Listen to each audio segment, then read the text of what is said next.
Selamat datang di Udah Boleh Buka Mata episode 7 September 2023. Seperti biasa, dalam kurang lebih 5 menit ke depan kita akan membahas 5 saham yang cukup hot pergerakannya sepanjang perdagangan hari ini, dan kita akan membahasnya dalam kondisi udah boleh buka mata, di mana kita investor retail sudah diizinkan melihat data-data pergerakan bandar, pergerakan asing hari ini, sehingga bisa membantu kita untuk menganalisa untuk perdagangan besok atau hari-hari selanjutnya. Oke, langsung saja. Saham pertama, jadi hari ini IHSG cukup turun berdarah-darah, banyak saham blue chip mengalami penurunan, dan asing tercatat melakukan penjualan ke lokal sebesar 1 triliun lebih. Ini indikasi warning, mudah-mudahan nggak berlanjut turun ke depannya. Cuma jadi akan banyak saham yang dalam kondisi turun yang kita bahas. Saham pertama adalah saham BMRI, hari ini turun 2,89%. Transaksi hari ini normal, tidak ada lonjakan atau penurunan transaksi, dan hari ini asing menjual BMRI ke lokal sebesar 173 miliar. Kalau secara bandarmologi, kalau kita lihat ini broker yang paling banyak jual adalah YUAK, dibeli YUAK jual 250.000 lot, sementara KZ beli 100.000 lot, dan beberapa broker asing lain juga tercatat melakukan penjualan di broker ini. Jadi kesimpulannya hari ini bandar melakukan distribusi di saham BMRI seiring penurunannya. Yang menarik adalah hari Senin dan sampai hari Rabu kemarin, kalau Anda menganalisa pergerakan bandarnya juga sudah terjadi distribusi. Jadi kalau kita lihat garis besarnya dan secara foreign flow biar lebih gampang, karena ini saham yang dibandari oleh asing, kalau Anda lihat di atas ini ternyata bandarnya sudah ada sedikit profit taking, dan hari ini ada profit taking cukup besar di saham BMRI seiring kejatuhan harganya. Jadi kurang lebih seperti itu. Untuk BMRI sendiri, kalau dari pandangan saya saham ini cukup menarik, terutama kalau bisa didiskon turun lagi sampai ke bawah 5.700-an. Karena menurut saya asing sudah profit, karena asing sudah beli dari harga 5.000 di sini, dan kalau mereka mulai jualan besar di sini tentunya mereka profit. Cuma harusnya jualannya nggak seperti ini.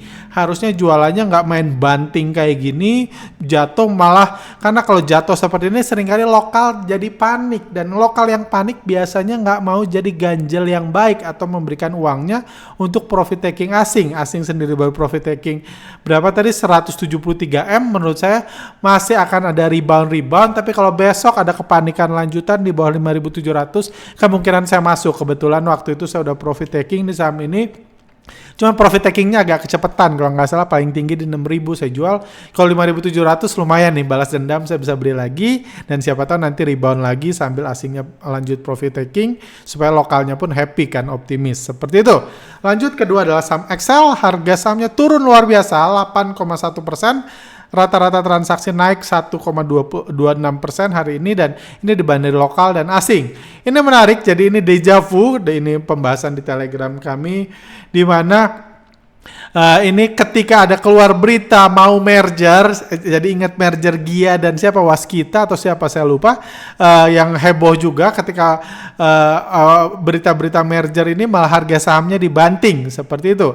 Ada merger Excel dan Smartfren. Kita sendiri sebagai investor tentunya nggak ada urusan merger atau enggak. Kita cuma pengen harga sahamnya digoreng, bukan pengen mereka merger atau enggak merger. Seperti itu. Menarik hari ini kedua saham baik Excel dan Fren transaksinya meningkat, rata-rata transaksinya, tapi berbalik arah. Excel turun 8,1%, sementara Fren naik 3,6%. Ini saham yang cukup hot.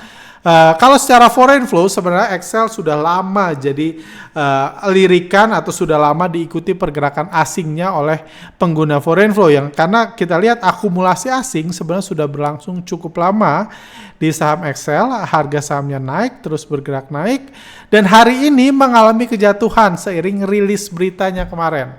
Kayak gitu, sebenarnya beritanya nggak perlu dirilis karena baru rencana, cuma dirilis kemarin, tiba-tiba hari ini harganya jatuh, dan langsung trauma kan ke merger Gia kali kayak gitu. Dan kalau dianalisa menggunakan AI, Excel ini adalah kombinasi bandar lokal dan bandar asing kayak gitu. Dan kalau kita lihat, kita analisa broker summary-nya, kita lihat broker yang hari ini, pada perdagangan hari ini yang beli ZP, YPKZ, ada XC beli AI, yang jual RX, PD, DP, EU. Jadi menarik ini adalah, jadi berbeda dengan BMRI tadi yang ketika akumulasi harga naik, ketika distribusi harga turun.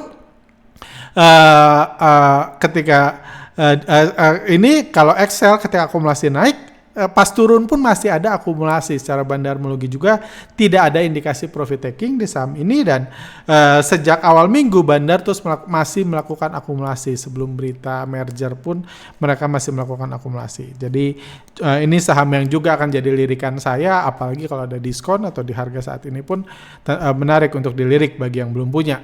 Selanjutnya adalah Baby. Hari ini harganya naik 9%, transaksinya 187 miliar, dan ini masih dibandari oleh Bandar IPO-nya karena baru hari ini IPO. Kayak gitu, menarik ini dari pemesanan Baby, dari pemesanan 600 lot pemesanan hanya dikasih 29 lot atau sekitar 5%, jadi nggak banyak penjatahannya. Dan ini di IPO-kan oleh UOB Kay Han di harga 266. Baby sendiri ini pembahasan di Telegram kami. Ini pagi-pagi aja sesi 1 aja transaksinya udah 101 miliar. Jadi kami katakan ini Bandarnya banyak duit nih. Baru IPO, baru satu sesi udah transaksi 100 miliar, dan sampai penutupan perdagangan tadi transaksinya 187 miliar. Harganya meskipun masih Baby bisa joget-joget, menarik investor retail untuk narik tentunya.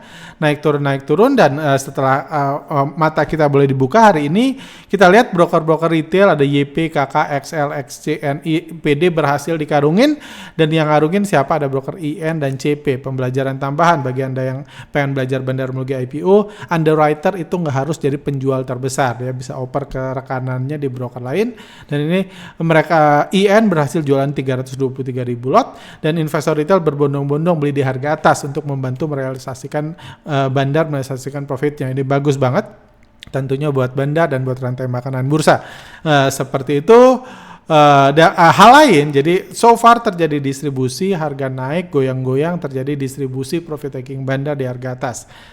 Tetapi satu hal juga yang perlu menarik, ada nilai IPO Baby yang dilaporkan adalah 142 miliar. Jadi kalau anggaplah modal Bandar setengahnya dari nilai IPO ini, kalau dari setengahnya pun menurut kami masih butuh waktu untuk mendistribusikan barang ini ke investor retail. Jadi pengorbanan retail ke depan masih dibutuhkan, dan siapa tahu mereka akan joget-joget lagi untuk menarik retail supaya berkorban. Selanjutnya terakhir adalah saham Buka naik 3,4%, transaksinya naik luar biasa 2,76%, dan ini adalah dibandari oleh Bandar asing. Jadi menarik sebenarnya akumulasi Buka ini bukan yang pertama terjadi, sudah lama terjadi sejak bulan Mei, tapi sebelumnya kalem-kalem aja, diam-diam aja. Cuma hari ini transaksinya cukup melonjak, dan investor retail juga mulai menyadari kenaikan saham ini, padahal sebenarnya naiknya sudah lama. Di sini Anda lihat akumulasi asing di saham Bukalapak udah terus berlangsung. Dan hari ini ada report juga di sini, tandanya ada inflow terbesar 6 bulan terakhir. Jadi no problem di saham Buka, pergerakannya cantik ya. Menariknya lagi Buka tentunya kita nggak tahu masih buka atau udah tutup, jadi nggak usah terlalu dipusingkan oleh manajemen, fundamental, kerugian, bangkrut dan lain-lain. Ini sudah murni saham aja, seperti itu. Selanjutnya kalau kita lihat broker summary Buka hari ini sudah terjadi akumulasi, kalau Anda lihat KZ, BK dan lain-lain, dan sejak awal September juga terjadi akumulasi di saham Buka. Seperti itu. Oke, lanjut. Ini ada request, tolong bahas Sambul. Saya lihat ada akumulasi besar di 2015, II akumulasi terus sampai sekarang. Ini pertanyaan yang sering dijawab, cuma saya kadang-kadang malah nggak mau menjawab ini, cuma saya jawab ini. Jadi ini dibahas sejak ini pertanyaan pilihan ya, sejak 2015 broker II terus akumulasi sampai hari ini.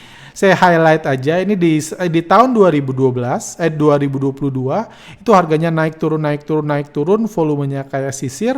Ini artinya volume kayak sisir seperti itu, dan kalau dari awal 2022 sampai akhir 2022 ini benar, nggak usah dari 2015 tahun lalu aja II beli sampai 346 miliar.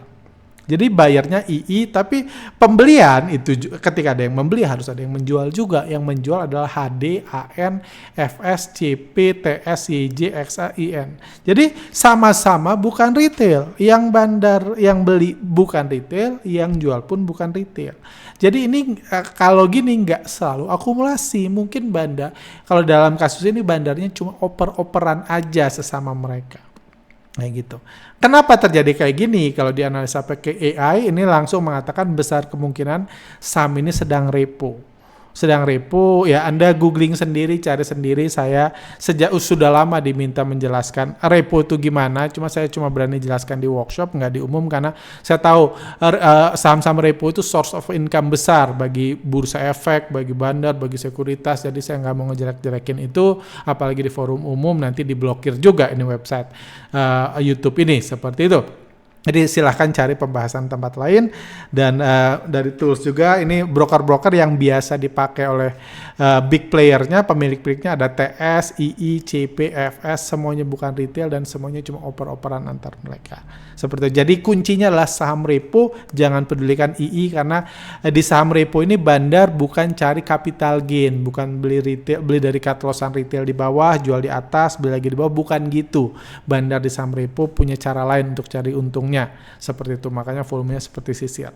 Terakhir, udah 10 menit, Q&A pilihan. Tanya Pak Arga, ada perusahaan beneran yang mayoritas Scriptless maupun Warkat dimiliki pengendalinya? Oke, sepertinya kalau melihat pengendalinya hampir tidak mungkin saham perusahaan tersebut dilepas semua ke publik. Oke, jadi perusahaan perusahaan bagus, perusahaan beneran, apalagi sampai delisting. Tapi reksadana asing terus masuk dan porsinya pun cukup besar. Pertanyaannya, apakah mungkin asing apakah mungkin asing menggoreng saham ini atau mengakumulasi? Mungkin beneran asing. Jadi sama seperti BCA pun sebenarnya pemilik mayoritasnya sebenarnya masih orang Indonesia, tapi memang dikendalikan oleh reksadana fund manager dari asing.